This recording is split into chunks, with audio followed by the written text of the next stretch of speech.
please take the roll. Okay. Craig Ernst. Here. Steve Engel. Here. Bob Rollins is absent. Commissioner Vogelsang. Here. Commissioner Wright. Here. Okay, we're going to open up to public comment. Anybody who would like to speak, please step up to the podium, state your name and address. My name is Tom Thayer, 4821 North Dixie Highway in Boca Raton, Florida. And seeing how you're back on your normal first and third Mondays for a change, and you don't call it a conflict for me, it's my opportunity to invite you to, what do we do on the first Tuesday of the month? We go to the Federation of Homeowners Association meeting, 8:30 tomorrow in the community center adjacent to City Hall in the Silver Palm Room. Get there early. We expect all, or most of, if not all of the city council candidates to be there. And what else? We've got the headliner tomorrow is going to be Susan Booker, Supervisor of Elections, coming down to talk about elections and maybe where elections are going in the future. For those of you that don't know, we've got 3 people running for one of the council seats, and there's no provision to have a runoff election, and I don't think anybody's going to get 50%. That's kind of a lousy deal to me. But if we can figure out a way to have elections cheaper, then maybe we can have a runoff and it doesn't cost so much. So that's the headliner tomorrow. And playing second fiddle is a person you know very well. Your favorite engineer, your favorite attorney, your favorite executive director, and he's going to tell us everything there is to know about the ocean breeze. I'm going to tell you everything there is to know about everything. Because he knows it all. So anyway, come out tomorrow morning, 8:30, and no charge, no anything. There'll always be plenty of coffee and probably something sweet besides. So it's an enjoyable time. 8:30 Community Center. Thank you. Thank you. Would anyone else like to make? Okay. Hello, Robert Duquette, 5351 Northwest 3rd Terrace. I want to thank all the commissioners here for your past support of the Ocean Breeze property acquisition. I can tell you though, I was very disappointed on the February 28th meeting because I think a lot of people in our community thought that something was going to happen, and maybe the Park District was going to ask the city for financing. And that didn't happen. Really, it seemed like nothing happened. And the Park District had already told the city that you have the funds available, or there's not going to be a need for increasing taxes. And so it looked like financially everything was already in order, except for asking the city for the financing. So if it wasn't, since you've been so cooperative, it must be something to do with the city. Is our only expectation as far as why things didn't happen as was previously indicated in the previous Park District meeting, in which Mr. Koski indicated that there had to be 2 meetings of the city. The first meeting would be introduction of ordinance, which we thought was going to happen last week on the 28th, and the second meeting would be the approval of that ordinance by the city to amend their budget, which will be on March 28th. Unfortunately, now we're talking April, May, July, who knows when. The other issue that keeps coming up, and I know I talked about it, supporting Mr. Koski's negotiations with Lennar, is the valuation on the property. A lot of people keep talking about how Ocean Breeze property is worth $3 million or nothing. I want to point out that the city is effectively making the valuation case for a much higher valuation on this property. $73 million works out to $380,000 an acre for the city golf course, and approximately $145,000 per home that's probably going to get approved. About 10 years ago, MCZ Centrum from Chicago got approval for development of 211 houses on approximately 30 acres within the Ocean Breeze property. Why do I bring that up? Because that works out to about, if you look at the same valuation for development on the city golf course, that'd be over $30 million. Guess how much it cost the MCZ to get that deed restriction changed? $350,000 is all they promised Ocean Breeze Boca Chica residents. $350,000.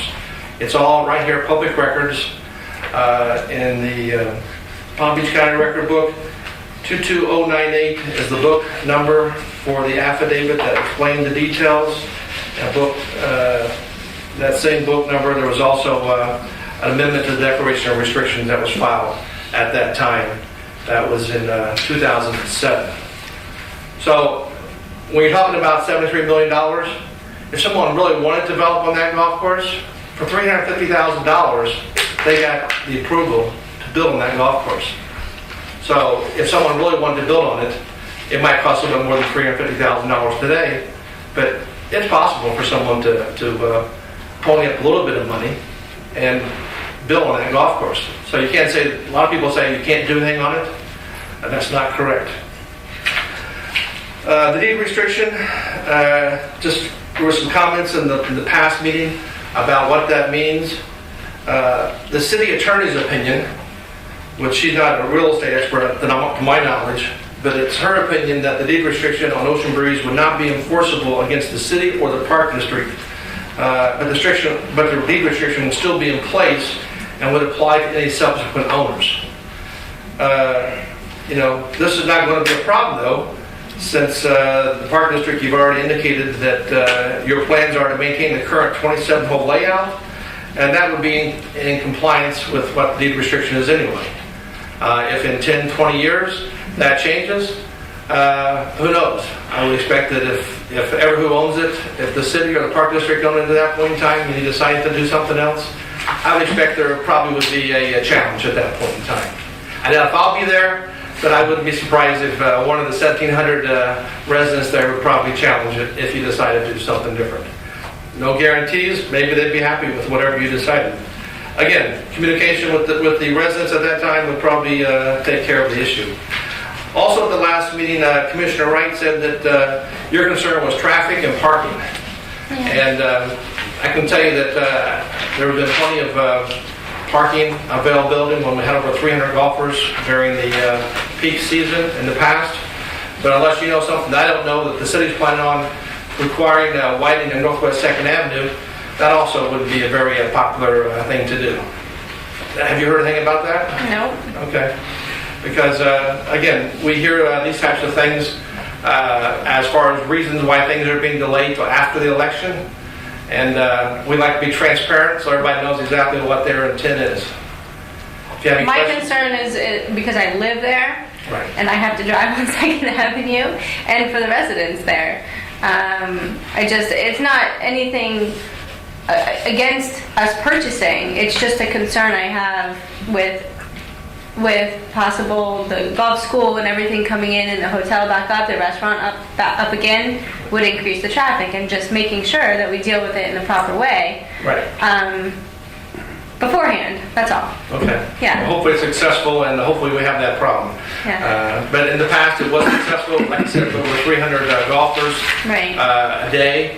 And many times golfers, especially if they're coming from out of the area, I mean, they're going to be riding one or two cars, not like you're going to have 4 cars. Tee times, I know you're not a golfer, we talked about that before. So tee times are typically staggered out every 7, 8, 9, 10 minutes, depending upon the golf course. Right. So say 8 minutes, so you're going to have about 7 tee times in an hour. Mm-hmm. So during the rush hour, that's about how many additional cars you're going to have during the rush hour. So it's not like everybody just has to get to the office 9 o'clock and start working. Mm-hmm. So it's not that big of an impact, at least historically. As something Mr. Koski pointed out about possibly building a tunnel or a bridge or something across 2nd Avenue. The golf carts do go across 2nd Avenue when they go from east to or from the east course. And so again, it's one every 8 minutes or something. They'd probably push the button. And I know that if it's not busy, of course during rush hour it's busy, but if it's not busy, they usually just cross with the traffic if there's traffic available. So, but again, if anybody has any questions, as a matter of fact, I'm going to give this information here on the valuation and how the original MCZ agreements were made. I'll give that to Mr. Koski so he can have for his file when people attack on what the valuation is of Ocean Breeze. Thank you. Thank you, Mr. Duquette. Any other public comments?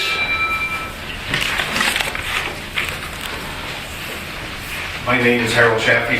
I live at 6100 Northwest 2nd Avenue. I just wanted to add on to Robert. At the time that they were running the golf course and getting 300 basically clients, they had the other administration building rented out for bridge. They had about 150, maybe 175 people there at the same time. So you're worried about traffic or about parking. There was no problem. Now there's plenty of ample parking. There's also plenty of vacant land that's there that could be expanded if anybody wanted to. I just want to thank, I spent the whole evening out in the hallway. I wasn't able to hear the meeting. I was a little frustrated. But in a way I was really, somebody said, aren't you a little frustrated? And I answered the question, no, I'm not. And the reason why I wasn't because of the turnout. The amount of people that came out who were interested in basically getting the you to buy the golf course, regardless of the amount of money, even if it's $24 million, is overwhelming. There's always going to be 2 or 3 people that are going to be disgruntled, they're going to be complaining, and that's the name of the game. I think we all agree that the right thing to do basically is to buy this golf course and not let it go into Lennar and have them build homes on it. You need the green space. This is a one-shot deal. It's a legacy for the city. It'd be a great thing for the city to have. It's not just for the residents of Boca Raton either. It's for the city. It's for my kids, my grandkids, for everybody else that's following. But you can't replace it. This is a one-shot deal. And like I said before at the last meeting, you're going to get criticized. I bet they criticized the people when they bought the potato field, where they built the golf course. I bet they criticized the people when they bought the Red Reef. Why'd you spend so much money? The same with the Strand, the same every other piece. People always complain. But you know what? It's a gold mine. You can't be replaced. Thank you. Thank you, Mr. Chaffee. Anyone else? Okay, with that, public comments are closed. I'm going to jump back to something I skipped. Are there any changes to the agenda? Okay. Hearing none, let's go to approval of minutes of previous board meetings. Any changes to the minutes? Move to approve the February 13th minutes. Second. Okay. The minutes have been, there's been a motion and a second. All those in favor of approving the minutes from the February 13th meeting, please say aye. Aye. Aye. All those opposed, like sign. Motion's been approved. Okay. Mr. Chairman, I can't participate in the February 21st since I was absent. Understood. So, is there a motion to approve? Make a motion to approve the February 21st minutes. And I second. Okay. No changes. Hearing that there's been a motion and a second for the minutes of the February 21st meeting. All those in favor say aye. Aye. Opposed, like sign. We have, And I abstain. yeah, so it's 3-0 with 1 abstention, and Mr. Rollins is out. Okay, so now we move on to regular business. First item on the agenda is the approval of the Florida Power and Light Solar Tree Agreement. Mr. Koski? Mr. Chairman, what I've provided to you in your package is on page 12 of your agenda, and it is a master agreement that has been provided to us by FP&L for the solar trees. This was the first go-round in this potential relationship to install these solar trees at the science playground. Under its current form, which exists from page 12 to page 35, I cannot recommend this agreement. The reason is that we would be giving up, we would be leasing certain property to FP&L for the installation of renewable energy generating equipment, including without limitation solar panels, solar canopy structures, electrical power inverters, interconnection equipment, electrical wiring, underground conduit, collection lines, wire management system, charging stations, electric meters, metering and switch cabinets, power distribution boxes and racking systems, all of the equipment that they have listed. Now, we are coming to the end of completion of the playground. We can make the solar trees work. FB&L has indicated they are very flexible in the form of the agreement.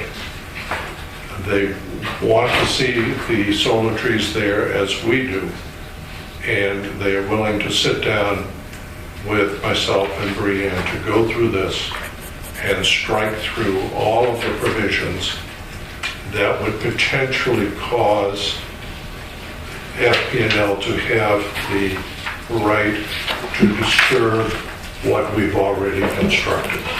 In other words, what we're looking to do is to put them in place with a minimum of disturbance of what we've built so that they function. So my suggestion for you tonight is to table this item so that Brianna and I can get with the representative of FB&L and come back to you with a much shorter agreement. Obviously, even the exhibits are not attached. And I think we can possibly have this to you at the meeting of the 20th, or certainly the meeting thereafter. But I can assure you that there is a willingness on their part and our part to have these solar trees be part of the science playground. So the plan is to actually put it inside the playground? Yes. Okay. Okay. In as many places as we can find them to be useful. Up to 3. Up to 3. Okay, Okay? that's good. Yeah, so that's what we're working on. So my recommendation would be just to put this aside for the time being and revisit this at our next meeting. Just, can we, Sure. is it discussion? Yeah, please, please. Would it be easier for you to have the authority to enter into the agreement from this meeting, only because I wouldn't want to delay anything with the playground opening? If you give me the authority to enter into it subject to my approval, Yeah, then I'm fine with that. that's what I was thinking, because I'm fine with that. I mean, the biggest issue is going to be that, you don't want to put the rubber stuff down and then tear it all up to put this stuff in, so your timing is really tight to do anything. Will they be able to get them in prior to the opening?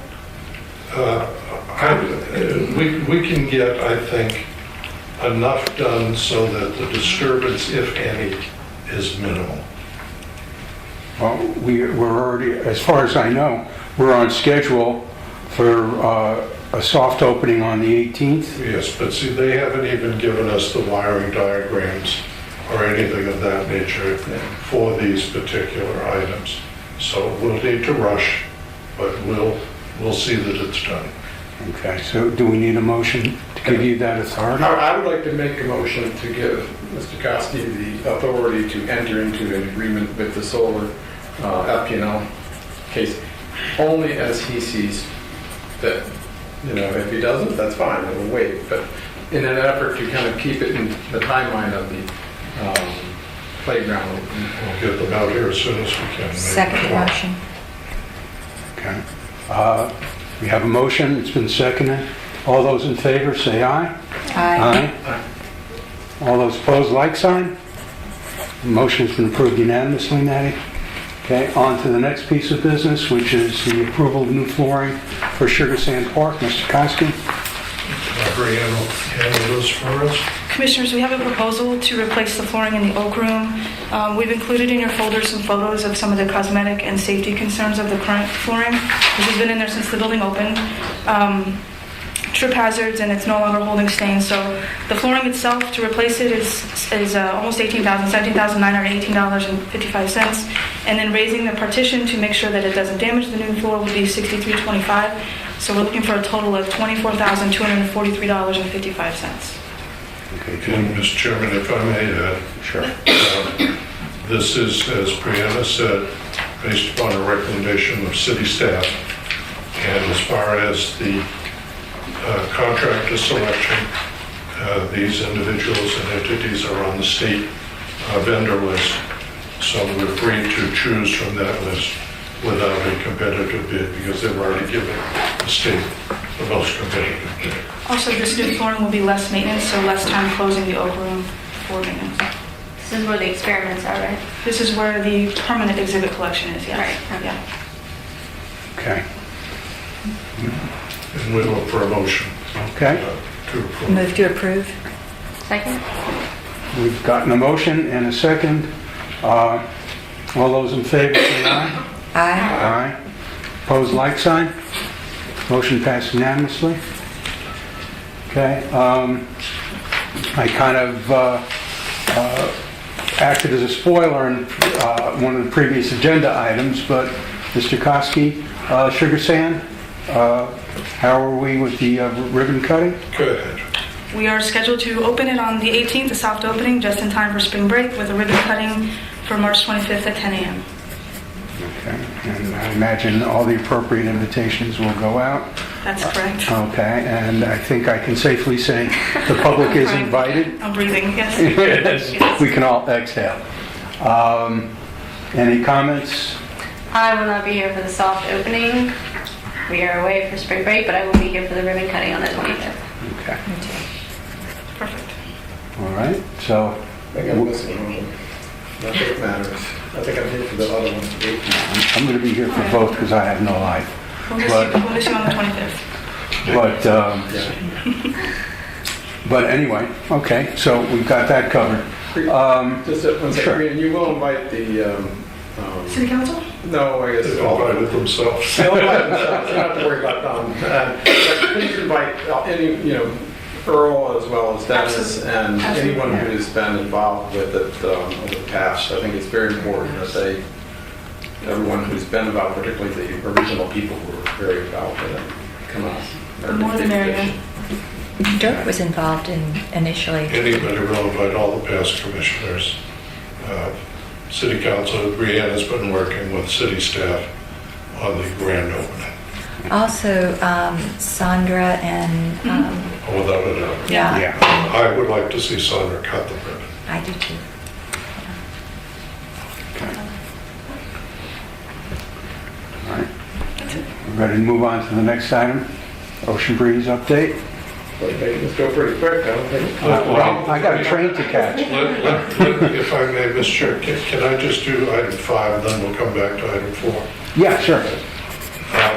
Item 5 is Petrie Park update, and I just wanted everybody to realize where we are. We have prepared a request for proposals for architects, engineers for the installation of 3 artificial surfaces at Petrie Park.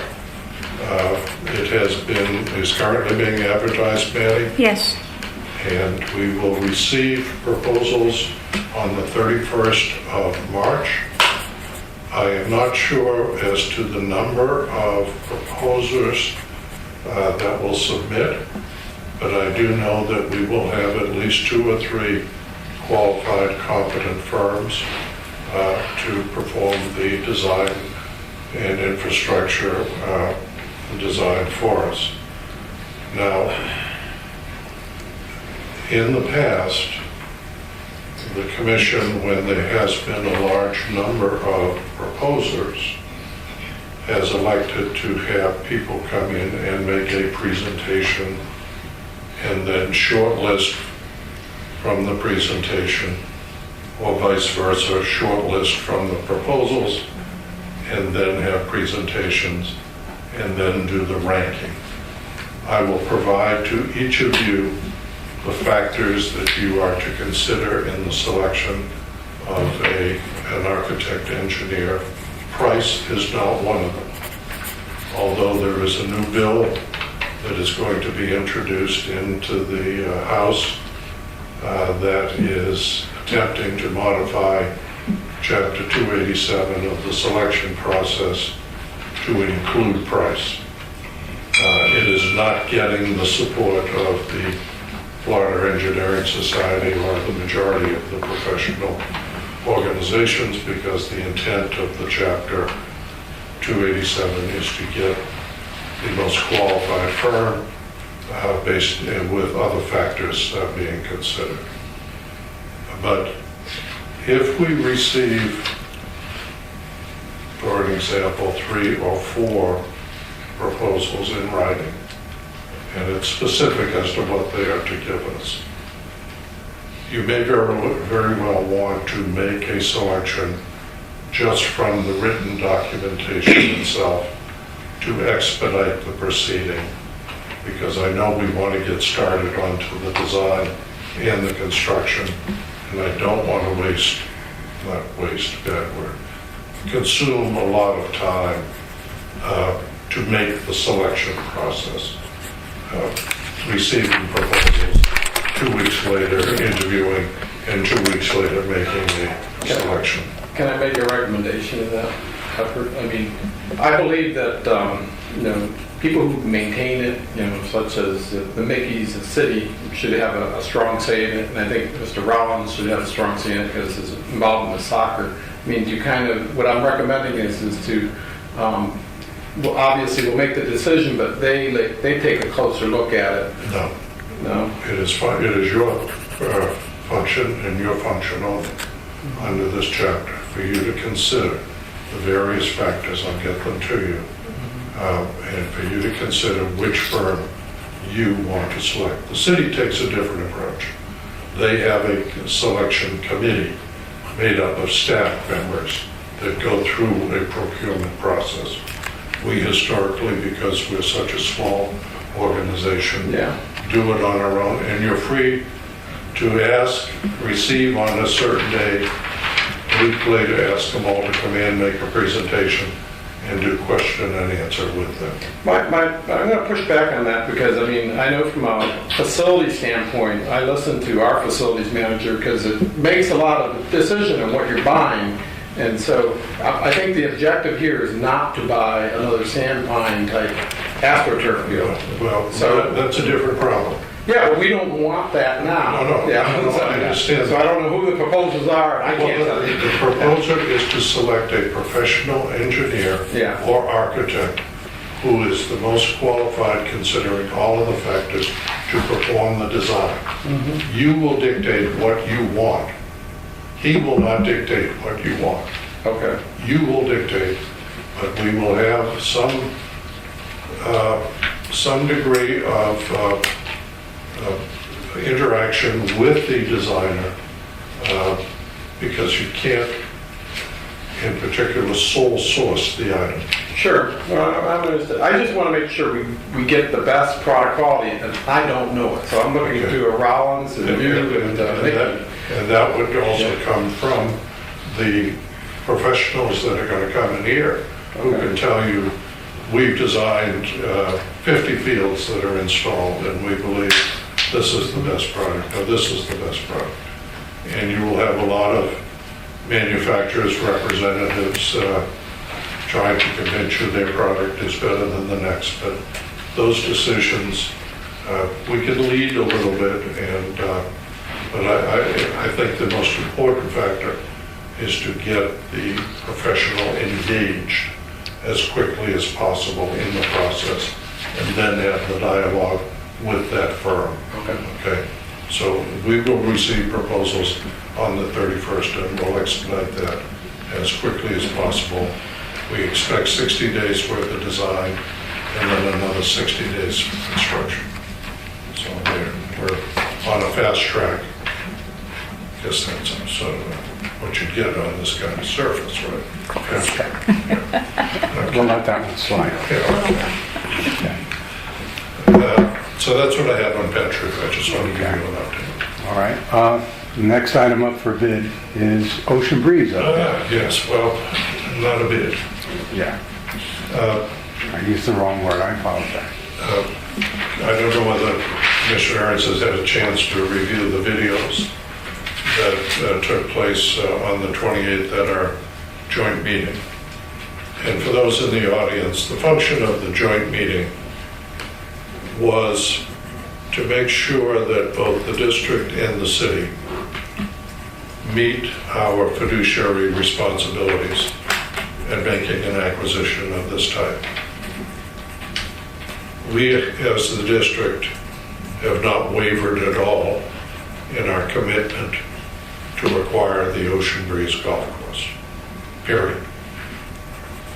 But we have an obligation to our taxpayers, and the city has an obligation as well to make sure that the acquisition is accomplished in a financially prudent manner and at a price that is financially justifiable. Now, I believe that too much emphasis is being placed on the term appraisal. Simply put, there are, from what I believe, 3, possibly 2 firms that are vying for the acquisition of the municipal golf course, West Ton Glades. I've heard nobody come forward and say, what is the appraised value of the municipal golf course out west?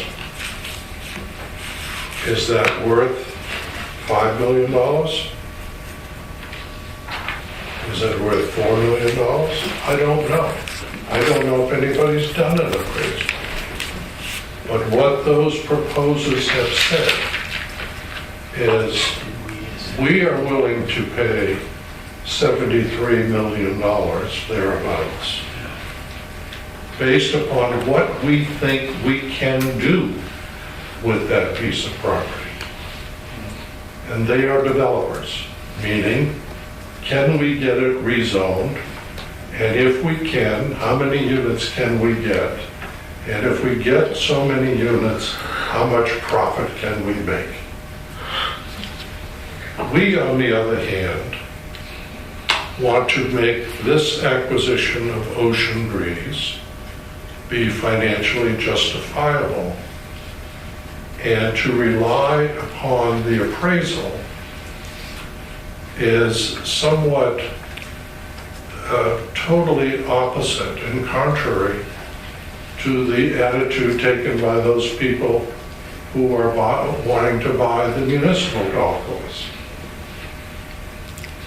Because they're not paying any attention to the appraisal right now of the existing golf course as it exists out on Glades Road. But we have a different situation. We have a seller that is saying this is the price for the property in its entirety. And what we will attempt to do between now and April 24, Yes. 2024, is prepare for presentation to you and subsequently, with comments from this board, presentation to the city, that our operation of the Ocean Breeze Golf Course, with what we anticipate would happen, same as what they're saying out west, makes this property worth a value of $24 million.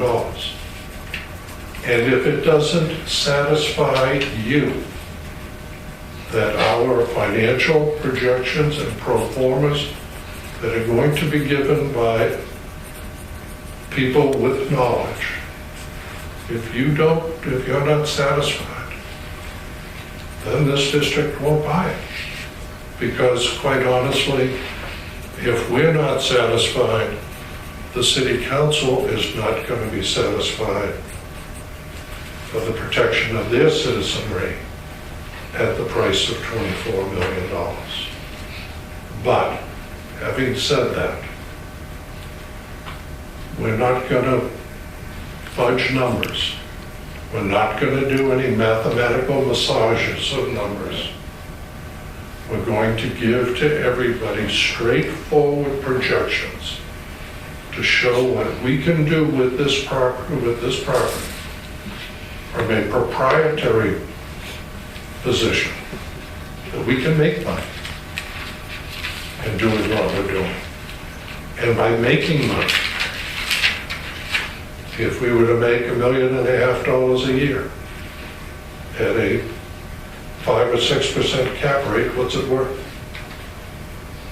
And we will make those, draw those conclusions and present them to you and to the city in the hopes that we can convince everybody that the property is worth the $24 million. If we're not, we have an obligation to say so. Just as an example, Osprey, the county course, from the numbers I received, had a net profit of $1.4 million. If we have a hotel property, I don't want to be in the hotel business, but we certainly could ground lease it to a nice hotel. There's a revenue stream there. The operation of the golf course. The city did 50,000 rounds last year.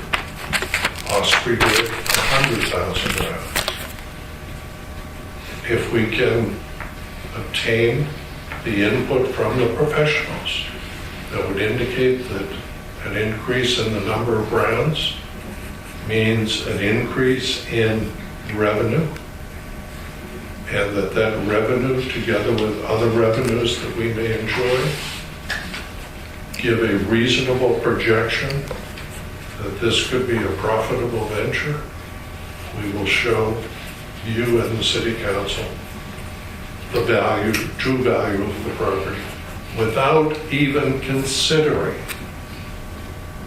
the fact that we're buying this 200 plus acres of open space for perpetuity of the community. So we're going to take a financial approach to this. And I get very offended when people start throwing out appraisals, because I have not heard anybody give me an appraisal of what the city golf course is worth on Glades Road, yet they're willing to pay $70-some million because they think they can make it worth that. And I'm saying to you, I think we can make Ocean Breeze worth $24 million. And that's what I'm hoping that we can accomplish. So that's what we're going to be doing over the next month and a half. So that when we go in at the meeting, our meeting before the meeting with the city, you'll see that presentation. May not be as slick as what we'll give to the city, but we will give them a presentation that I think will convince them to agree to the second part of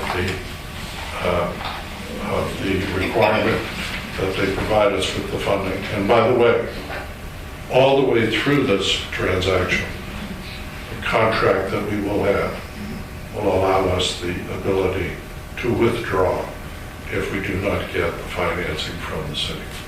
So we have nothing at risk. So that's what we're doing. When you're looking for the revenue, are you going to base it on the same greens fees and the same operation as Osprey? No, we're going to have, if everything works out with the Learning Center, on a preliminary basis, we've been told that we may see an increase in green fees as a result. We have meetings set up, Mr. Rollins and I, with Chamber of Commerce to show benefits to the community as a whole with a hotel and other attractions that can be achieved from this golf course. We're meeting with the athletic directors at FAU for development of their golf programs. The same with Lynn University. we're going to be looking at everything. And it's best to get those numbers from the people that know. We're not going to be guessing. And we will share in the revenues generated by the Learning Center. We will share in the revenues generated by a hotel, and which will be built without our money, but by somebody else. We'll share in licensing agreements for merchandise. We will share in revenues from pro shop, restaurants, etc. So there's a lot of planning that's going to go into it, and I'm sorry, Robert, that I couldn't get it done in a week, but it is a big project, and if it is done right, this will be simply a wow factor. Okay. Just one question. I know we're going to get financing for the 24 million, but for the 12 on the high end for the renovation of the golf course, is that going to come directly out of our funding, or are we going to work with the city? Well, JD's back there, if he could just cover his ears for just a minute. There may be a combination of both, because our funding to the CRA will stop in the year 2018. I think it's going to take us a good 18 months to plan this, at least, to get everything ready to go. Then we're looking at a construction period. So we're saving from our budget almost $1 million a year from the CRA. And if we keep our millage rate the same, the city, in my conversations with the city manager, has indicated a willingness to fund improvements if we need it. So the next task is to do our presentation, do our pro formas, get them in front of you, let you tear them apart, and make sure everybody's comfortable, and then we bring them to the city. And hopefully at the end of that meeting in April, there will be either a resolution or an ordinance that is ready for adoption by the city. But the closing on the property probably is not, under this timetable, going to be one until June at the earliest. Any other comments? So it sounds like, sorry I wasn't there at the meeting, I was enjoying skiing, but I didn't enjoy myself, but I'd be more than willing to help you with the financial side of it. I mean, to me, I think you guys ran into some obstacles that Robert very well articulated, and so I think it'll be, if you kind of break it up in smaller pieces, so you're talking about your revenue, we know we're not trying to be a profit center, but there is revenue. We have to recognize, but there's a limitation on the number of golfers that can go through there. There's limitations on things, but those are real opportunities that make it a very viable thing. And then on top of that, it's got kind of that ripple effect of, like a stone in the lake, that you could have many other things for the community. So being conservative, we just look at what the revenue we get. And then I think your cost part of it is, obviously Lennar wants a 24 million number, and maybe there's some opportunity when you get through it to get a little lower, but we'll see. But I also think there has to be the opportunity to give options on what the layout of it is, because you can go in with the Chevy, but I think this is Boca Raton, and our residents have higher expectations. So if you're going to do something, do it right. We're planning on giving you that. Yeah, but giving options, and that's where the city has to contribute to those things if they want to participate in it. And then on top of that, you kind of have to look at the overall tax rate as a sensitivity, and that's all after the fact. And I do not. Yeah. We made the commitment, and I think we can live with it. Our millage rate will not change. Okay, that's good. Well, I mean, you've done this for a long time, and so we need to put you out there with the support that you need, and I'd be happy to help you Thank you. facilitate it. Anything else on the subject? Okay. Susie, you're up. Approval of invoices. Yay! Mr. Chairman, fellow commissioners, I present to you in the form of a motion the revised sheet that Maddie has provided us for expenses totaling $1,071,140.75, the bulk of which is the payment to the city for January 2017 O&M for $1,018,770.86. Do I hear a second? Second. Any comments? All those in favor, say aye. Aye. Aye. Opposed, like sign? Maddie, motion passes unanimously. Mr. Koski, any reports or discussion items? We will have, whether it be on the 20th meeting, and I understand Commissioner Wright may not be here, Will not, will not be, for sure. for sure. I will be here, even though it's spring break. I'll leave the next day. It will either be at that meeting or at the following meeting, the subject of secession, Okay. okay? And we will want to get into that deeply, because I would like to have a full board present during that discussion. So could it be after that then? Your Yes, first bet? that would be not a problem. I had a phone call today from a member of the Palm Beach County School Board, and who is giving a presentation to the Addison Meisner parents tonight. Tonight, I think it is.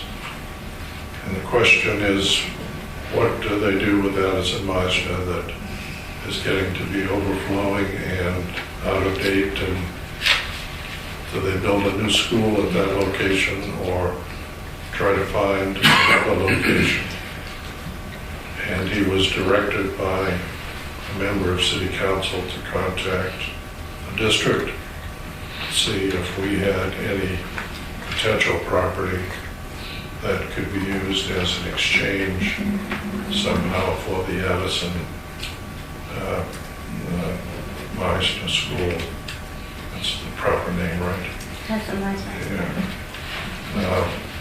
And I told him that I would look into that. They wanted something south of Palmetto, but the only piece that we control is right here at Sugar Sand Park. Now, I think it's worthy of taking a look. I told him I would. I don't know what is available, what can be done. There may be some options. But we've worked with the school board in the past, and it's worth sitting down and talking again. All right, what about the old golf course, The old golf course, Meisner Trail, all that land? it's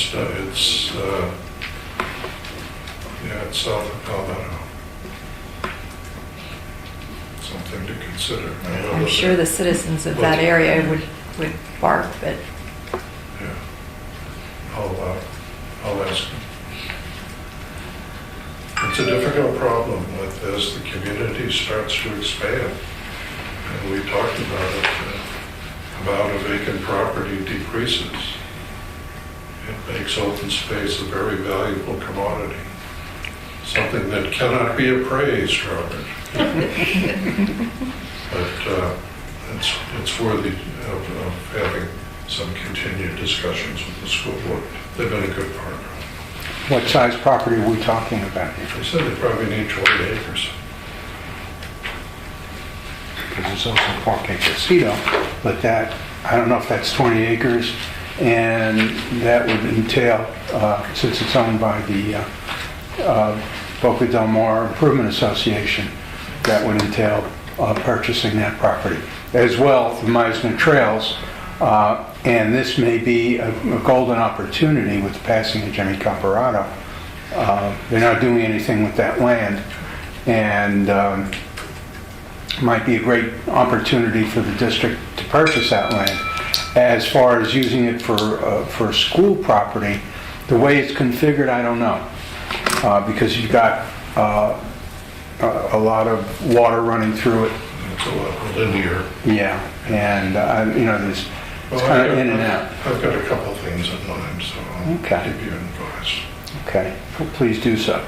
That's all I have. And they're thinking about making it a K through 8 instead of a K through 5 as well, so it'd be bigger, which would relieve Boca Middle. So it would be really helpful for the community. Yes. Starting with Mr. Ernst, welcome back. Yep. You have any comments? No, the only one comment was that I've been reached out by someone from Boca High who is trying to coordinate a birthday. And, the city has been very instrumental, as well as the folks at Gumbo Limbo Michelle. Both parties have been very good at kind of responding. They want to do a regular monthly cleanup, and they're working through it. So I appreciate that. And Brianne, you funneled the emails to them, so you got it all going. I think it will all work out. They're going to figure it out. So that's it. That's right. Ms. Vogelsang. Phase 2, what's going on? That's a good question. Well, if I were a betting man,